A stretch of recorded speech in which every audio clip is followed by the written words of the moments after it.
Most people don't realise they're still renting their future from a system that was never designed for them to own anything. They chase yield, diversify portfolios, buy into legacy ideas, and they call it security. But in doing so, they hedge themselves out of sovereignty. Because there's a difference between wealth and power, and only one asset today offers both, without permission, without dilution, and without needing anyone's trust. Now that asset is called Bitcoin.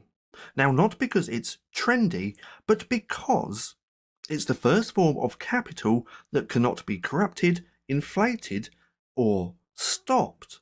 And if you're not aligned with it, you're not just financially mispositioned, you're philosophically vulnerable. See, for decades we've been told to spread the risk. Index funds, bonds, real estate, gold. But here's the secret that the smartest capital allocators have already figured out.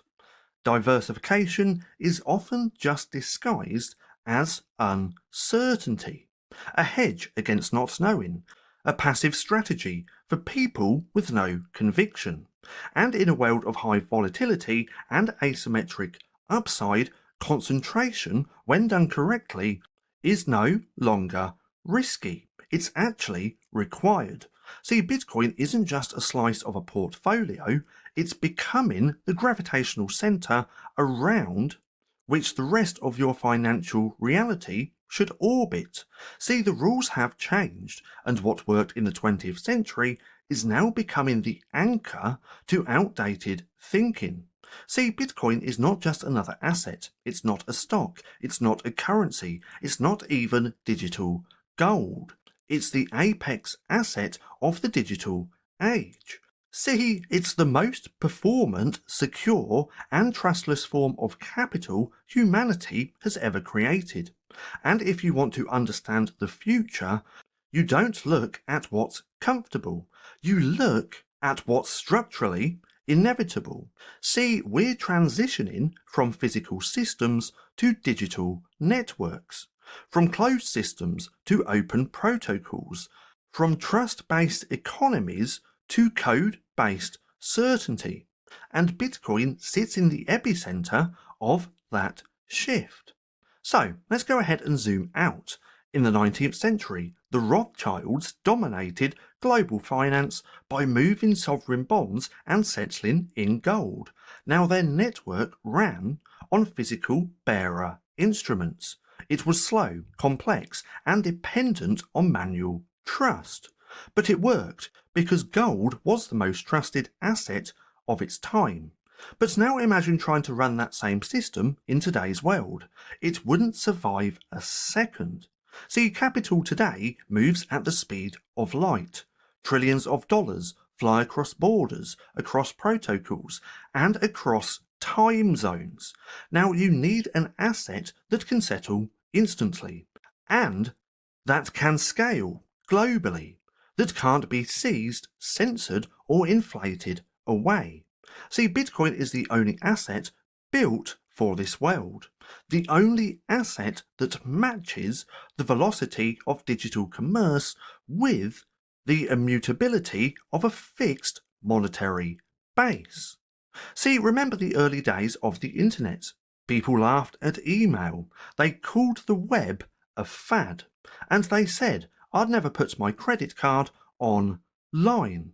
Now fast forward a few decades and every single business, government and individual runs on internet infrastructure. But now apply that same pattern to Bitcoin. See, we're still in the phase where institutions are a little skeptical, where governments are unsure, and where the average person still thinks it's just another asset. But the adoption curve is the same. First they ignore it, then they laugh at it, then they fight it, then they build on it. See, Bitcoin is the monetary protocol for a digitized, decentralized economy. And eventually, just like the internet became invisible infrastructure, Bitcoin will become invisible settlement. Now everywhere, for everyone, and all of the time. See, picture this. A robotic factory in Singapore is run by AI and building more robots. Now it's owned by a decentralized, autonomous organisation, and its profits are distributed to token holders. Now it pays vendors in Bitcoin, it stores its reserves in Bitcoin, and it settles its books across the world, across the chain, and instantly. No banks, no wire transfers, no paperwork, and no weekends. Now that's not sci-fi, that's the direction we're headed. And the only monetary instrument that can operate at this scale with that trustlessness is Bitcoin. Not dollars, not gold, not real estate. Only Bitcoin exists as capital in cyberspace. See, think about this. Land, labour, capital. These are the three foundational inputs to economic growth. Now AI is collapsing the cost of labour. Digital automation is making land and physical space less essential. So that leaves just one thing, and that's capital. But not just any capital. It has to be sovereign, digital, borderless, and verifiable. See, capital that doesn't rely on a central bank, a regulator, or a legal system to function. See, Bitcoin is the upgrade. It's not competing with the dollar, it's replacing the need for middlemen. It's redefining the concept of value. And in a world where fiat currencies are being devalued every year through monetary policy, well, Bitcoin becomes not just an option, it becomes oxygen. See, we're entering an age where the most valuable resource is trustless systems, because institutions have eroded trust, media has eroded truth, and governments have eroded credibility. See, Bitcoin is a mirror. It reflects a deeper need for ownership, for transparency, and for sovereignty. See, it's more than just an asset. It's a rebellion. It's the economic system built by the people, for the people, that no one can change. No inflation lever, no emergency override, no political tampering, just code, consensus, and clarity. And when the world feels like it's crumbling under complexity, simplicity becomes priceless. So, you might be asking, should I own Bitcoin? Should I buy more? Is now the right time? But those are the wrong questions, because the right question is this.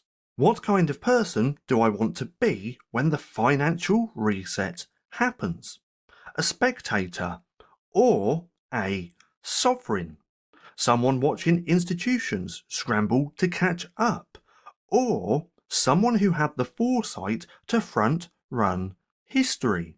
See, Bitcoin isn't a gamble. It's the most asymmetric bet of our lifetime. See, not just financially, but philosophically.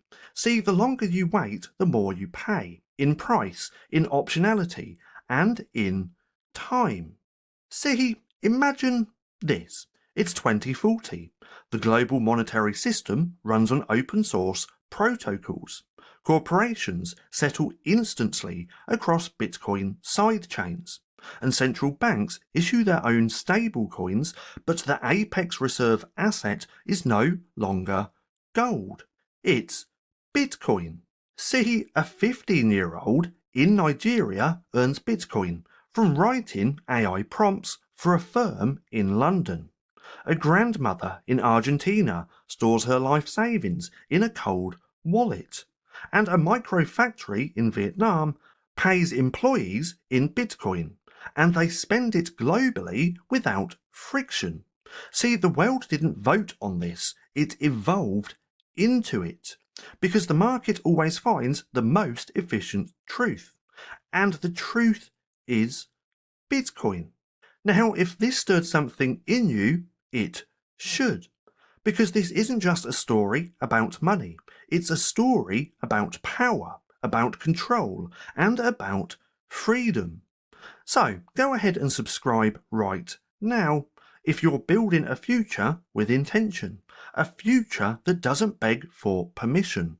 Because in the world we're moving into, Bitcoin isn't just wealth, it's leverage, it's clarity, it's alignment with the inevitable. Now, if you want to go deeper down the Bitcoin rabbit hole, then check out my ebook down below, because it's the wake-up call they never wanted you to read. Now, I do also have to chuck this disclaimer in here as well, and I highly suggest just pausing the video and having a little read.